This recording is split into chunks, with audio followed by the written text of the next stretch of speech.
A very warm welcome here on Canal Do English for another edition of the program, The Forum. Our guest today is Reverend Dr. Dum Bung, who is well known, anyway, not for everybody, perhaps those who are watching us beyond the borders of Cameroon. He is the one who coined the famous slogan of the Social Democratic Front, "Power to the People." And for those who are not Cameroonians, or even Cameroonians who were born after 1991, the Social Democratic Front is the largest intra and extra parliamentary opposition party. We shall not be talking only about this SDF, we'll be talking about a range of issues. Please do not go away, we shall be right back.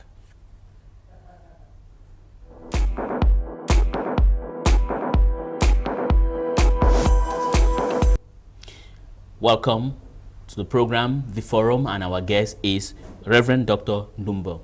Doctor, it's a pleasure to have you here. Thank you very much.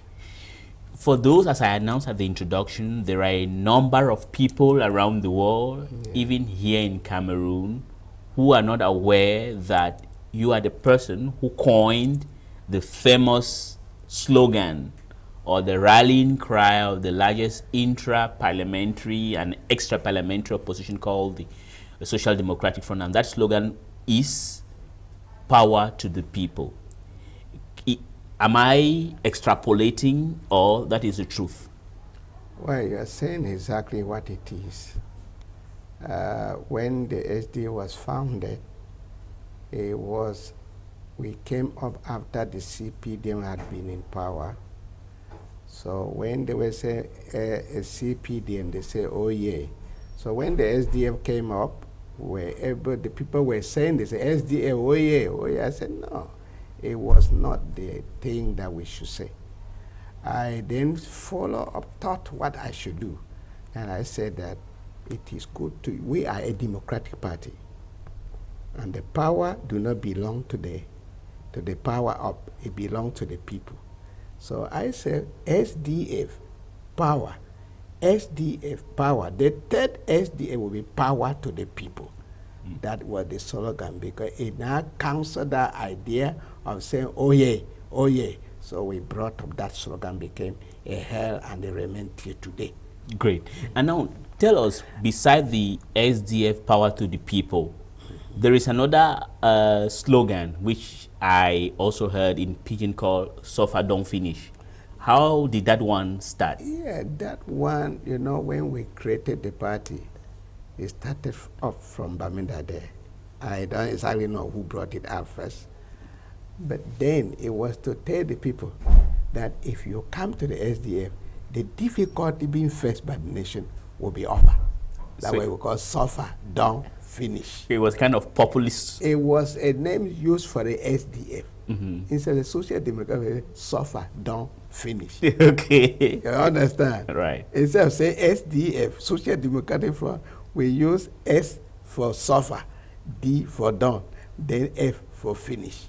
If I'm not wrong, sir, you are also one or among the founding fathers of the SDF. The question is that I was associated very strongly with the founders. Yes. Okay, and now when we have a person who was associated very strongly with the founders, Yes. I think it is an opportunity now to set records straight. Yes. There are some people who said the SDF was a kind of, you're trying to mimic what was in Nigeria. I think there was SDP of Obasanjo, not Obasanjo, of Abiola, if I'm not wrong. Yes. Correct me if I'm wrong. It's Abiola, yes. It's Abiola. Yes. Now, is it that you went there to Nigeria, took everything in Nigeria, and brought it here in Cameroon? And if yes, who did that? It's not that we took everything in Nigeria. It's that we had a journalist here, Abe Mokong, who is a political journalist, and he went down to cover the elections in Nigeria. So when he saw the way the Abiolas were organized, he got in friendship to that name, and he came up with SDP. He said, "But we don't know if we can use this same name here to form our own party." Then the first thing was that to look at the constitution. If the constitution was a multi-party or it was a unique party. Unique party. Then we took time, they went through, and it was proven that it was a multi-party. So the SDF now will come up. But it was not easy to implement SDP here. So we told Mokong that if we put SDP, it will be as a carbon copy of what is in Nigeria. So we need to remove that P, and then we use social democratic something. And it was not easy to find the F, but our smart brother, Anyangwe Carson, who was lecturing University of Yaoundé, brought up the word front, and they had social democratic front.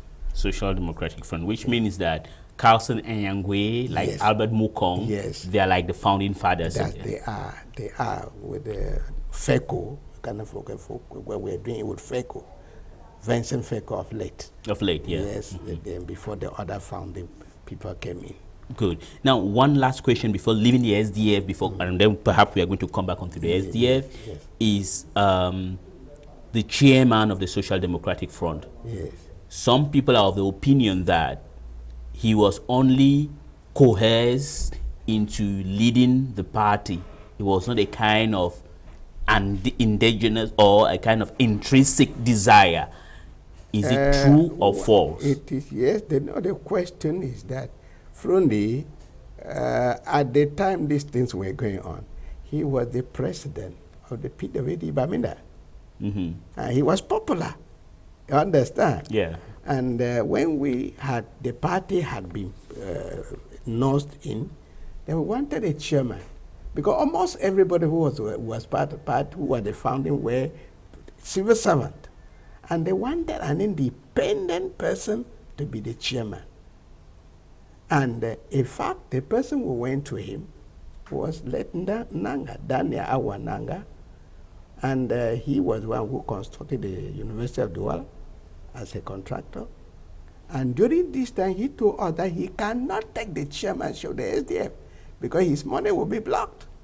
He referred us to go to a Bible bookshop and to see the proprietor of a Bible bookshop, which was a Bible bookshop, which was owned by John Frundi. Yeah. Yes. That's how we got into John Frundi. And John Frundi did not accept it from the origin. Why? He said, no, he don't want to. He don't want to be in that position. He was a head of his own cell for the CMU, and he was the president of the PWD. Yeah. No, he already enjoyed popularity. Exactly. So which means that since he was the head of a very popular team, PWD Bamenda, yes, one of the famous team in Cameroon, yes, and in West Cameroon. Yes, of course. And then also a member of the CNU, yes, the former ruling party. Yes. And that's the reason why he never really wanted to come and waste his time with the SDF. So then, you know, at that time, CNU has become CPDM. Okay. And now what made him now to have a change of mind? No, the question is that we continue going to him. Because he was a resourceful man. He was a man that he could play the game. He was experienced. And then so we got to see his uncle, late singer Asanga, who went to talk to him. And they talked to him and he changed his mind. Okay. And he now accepted to be a chairman. He now accepted to be a chairman. Yes. Now, okay, that's very good. Now, on another aspect is now currently Cameroon, I think, is undergoing, if I'm not wrong, one of her most trying times. The existential future of Cameroon is at stake. That's with the Anglophone crisis. Yes. We have always heard from politicians of the consortium, the government. Now you as a man of God, closer to the people, what is your own take on the whole show? Well, I see, you know, no country grew into a giant country without crisis. So which means that what is happening is one of the steps of the greatness of Cameroon. That Cameroon to grow. Because we are lucky that Cameroon is a united nation. It's a nation united by itself, by its people that are one. But when people have crisis, it does not mean that it is bad to have crisis. But when you say Cameroon is a united country, Yes. people might look at it or hear you speak as though you are just being sarcastic. The reality is that a minority, a part that integrated Cameroon in 1961, do not consider themselves, or they have been marginalized in the whole Cameroon. No, even though you're marginal, at least all of us have national identity card as Cameroonians. Do we? Yeah, we have this. And in the international level, we are all called Cameroonians. We are in one nation. But there's a Cameroonian, if you speak English, you are not considered. No, that is a different thing. That may be, there are tribalisms. You can have tribal influence. You can have people who are having different opinion. Like, for example, in politics, you want to be socialist, others want to be democratic. They want to be this type of people. The ideology will never be the same. But in the case of Cameroon, I believe that Cameroon is a nation, and a nation needs to be properly managed. When a nation is not properly managed, it is like a company. When the company is not properly managed, it collapses. Which means that the problem that the Anglophones are raising today, or the uprising, if we may say, of Anglophone Cameroon, is simply as a result of poor management. Exactly. Because the Anglophones are raising a number of issues, which are realities. But they need that the captain of the ship take his position to arrange that there's no water coming into the ship, and so the ship does not sink. Are you in a way trying to say you don't seem the way you are trying to float or put your ideas right now? Yes. Are you in a way trying to say that, or you are differing from what some people think, that what the Anglophones are doing is a veiled plan to divide from Cameroon? I don't look at it that way, because you divide when there's a problem, not so? Yeah, but don't you think there's no problem? You divide when there's a problem. Sure. We didn't come, when the Anglophone joined here, were they forced? They were not forced. They opted sincerely that they want to be with their brothers on this side. But now they feel that they have been weaned by their brothers. It was their sincere effort. And they voted. The votes are there. They voted 97% went to the Nigeria, and 200-something thousand came to Cameroon. That means they won this side. Notwithstanding that Northern Cameroon went to Nigeria, we came this side. So we had no idea that there would be discrimination or anything. We know that we were coming under our brother, and we will be properly be equal. We'll have no distinction that this is an Anglophone, that is a Francophone. No. A nation like you have the Zanzibar, Tanzania. Exactly. It's a good example. Even to constitute the name of a nation, they took Tanganyika, gave T-A-N, and Zanzibar put Z-E-N. Are you name? And when they wanted, they said they cannot call it Tanzan. Tanganyika gave I, and Zanzibar gave A. It became Tanzania. That was a solid system of marrying and getting one in one. You understand? Yeah, but that case of Tanzania doesn't replicate in Cameroon. Yes, that's what I want to tell you, that here, the Cameroonians came the same manner, fully armed to be one. But if the house, a manager who is appointed to manage an estate, fail in his management, what do you think he can do? People will point out, no, this way you went wrong. If he does not accept his wrongs, what will he do? You scatter the people. You scatter the people. Good. Now, I'm saying that the Anglophone they did not originally plan to go away or to plan to separate. No. They feel that they raise certain points, that those points must be rectified for us to remain in our marriage sincerely correct. Those points should be arranged. And those points should make people one, so that there should be no discrimination amongst all citizens of Cameroon. Okay, now, in case those points, which I think we don't need to raise, are not solved, so separation is going to become inevitable. You see, let me take for the case of Nigeria. When it happened in the time of Biafra, Nigeria was one nation. But what happened when General Ironsi was killed, and it was an Eastern man, an Igbo man, and the Nigerian, the Igbo people, they want their dead person to be given. And it took time. And when they found out that it was impossible, then the Igbo people raised up that why can they kill their leader and they don't bring their leader? And what was the reason of killing their leader? So the people started regrouping themselves. And the person who had first caught the first coup was an Eastern person, even though across the river. Then he said, no, we will not do. Biafra became inexistent because Nigeria could not meet the condition that they presented. They took out, they decided to unite. And then the international community came into the event, but failed because the other people would not accept it. So the war came, the nation was declared, Biafra was declared, and until a war had been fought before they came back together. Now, can we draw some parallels? Yes. The parallels I wish to draw right now is that the Anglophone leaders are also in detention today, like Agbobala, Fontaine, and you name them, plus others. Yes. And Anglophones in the southwest and northwest regions of Cameroon, or West Cameroon, if I may, want their leaders back. Yes, for sure. And they are refusing to give their leaders to them. That is a problem, because the captain of the ship, who is the head of state, need to know these people, do they really have a crime? If they have the crime, let them point out their crime and say, these are the crime, and try the people and discharge them. The United Nations has come into this matter and said that internet which was taken from the people should be given back. Then the people who have been arrested should be released for peaceful coexistence. But if they have not released the people, it means the coexistence become difficult. Now, let me ask you a personal question. Yes. You have a world of experience. You have been in Nigeria, you know a number of things. You are a man of God. Yes.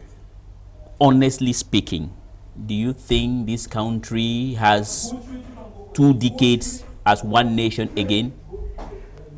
It depends on the leadership of a country. If we were to have Biya as the leader who loves his people, this thing could change. And the nation could be taken a new turn. And people will live. Because the Anglophones are crying one thing. They are claiming that they are marginalized. One, they are claiming that there is discrimination in appointments. They are claiming that they are not given the full right as citizens. You understand? These are the things which can be redressed, negotiated, and kept correct. And now what do you think about those who think that the solution is a return to federalism? We're not returning just to returning for sake. The federal system was what we lived before. So going back is a solution? Yes. So when we lived before, we know that every region will be autonomous. You understand? They can, in the constitution at the moment, we have regional assemblies. We just need to bring them into implementation. But do you think that at the point in which we are currently, decentralization or regional assemblies, which will be something a part of the decentralization, yes, will it solve the Anglophone nationalism posture? I want you to understand this way. It will not solve. When the Anglophones are saying that federalism will solve the problem, is why it is that there will be equal platform.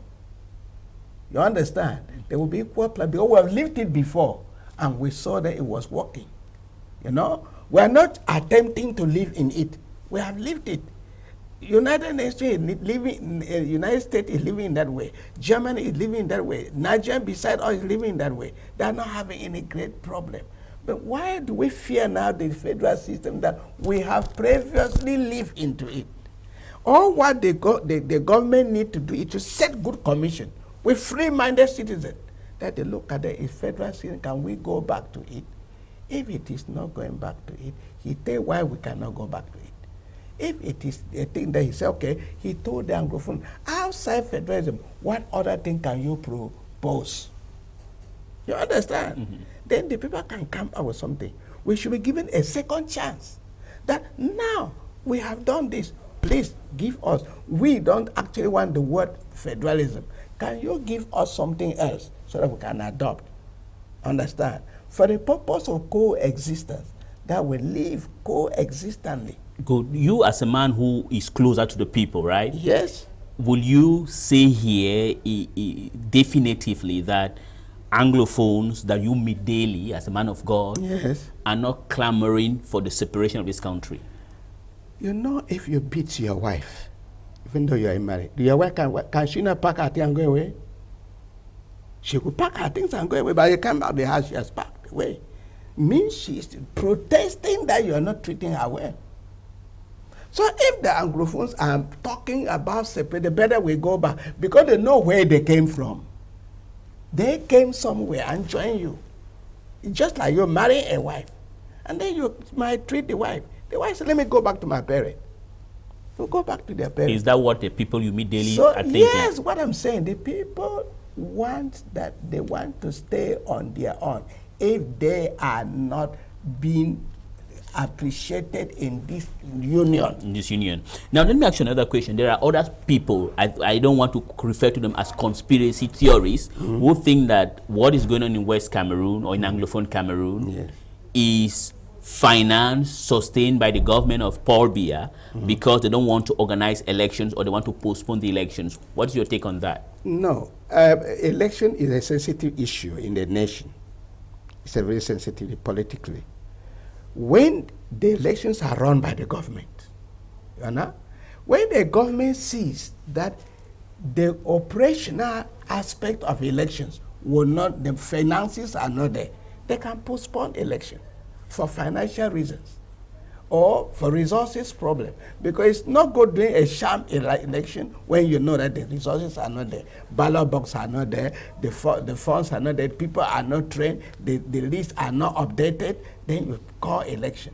So you must be sure that the things are ready before you go to election. I prefer that if the elections are not genuinely prepared well, they should better be postponed. But in this country, have they ever held any genuine election? No, well, there has not been no transparent election. We agree on that. But we should not continue to forge more and more into those things. We are trying to put that people, like people who are running the electoral, this thing now, the elecam now, we need to look at their reputation. And that the true inscription on the list is inspected by the opposition, by every Cameroonian, and seen that the names who are there in the list, the people are still alive, and they are going to vote. You understand? So we need to know, because it is not just making a thing, then you have no, they just come and give you a card, and then you say you don't know. Before you know, the polling station say you're going to vote in Koto, and then you live in Bonaberi. We would think you don't have money to. Will you go there? No, you won't. Now, the other question I would like to ask you, which has nothing to do or nothing on elections, is on the SDF. I'm coming back on the SDF. I told you about that. Is what is your take? Or there are people who feel that the fact that the SDF called for a boycott of the National Day, 20th May, was a kind of call for cessation, or it was something that was a kind of survival of SDF chairman John Frundi? That would be a wrong notion to think that way. The SDF is a national party. It's not a regional party. And the NEC, that is an administrative body of the SDF, organ of the SDF, is majority are Francophones, not Anglophones. So when the NEC, you go to NEC and you debate issues, and we say that we want this matter of Bamenda to be resolved as a national issue, and the president of the nation is lukewarming over it. We want to demonstrate that it's an important issue, so we will boycott the 20 May, so the president knows that this thing pains us in our heart. We want him to redress that thing. It was not an issue of Frundi. It was a question of the SDA as a national party to demonstrate that they give much attention to the issue of Bamenda, of the Anglophones, and that the president should come into it with his full effort to redress the situation. But did you think it paid any fruits? I know it paid a lot of fruits, Because SDF is one of the biggest opposition party in Cameroon, and it is well represented in parliament. Understand? So when it is talking, when the SDF stand up to talk in the nation, attention must be given to it. You understand? Okay.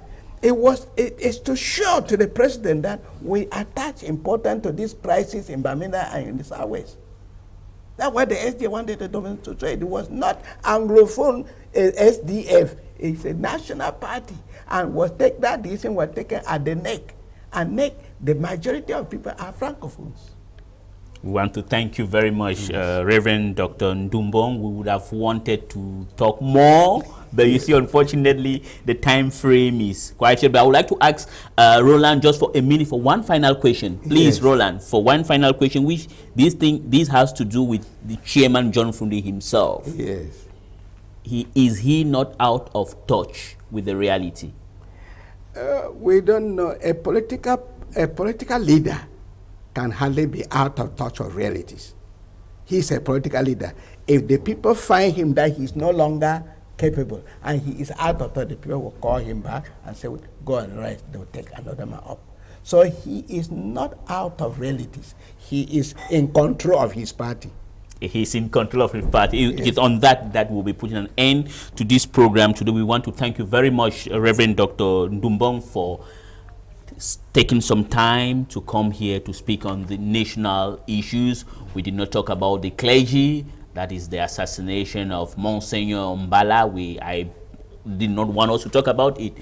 Please stay tuned to programs on Canal de English, and stay tuned to program of Canal de English.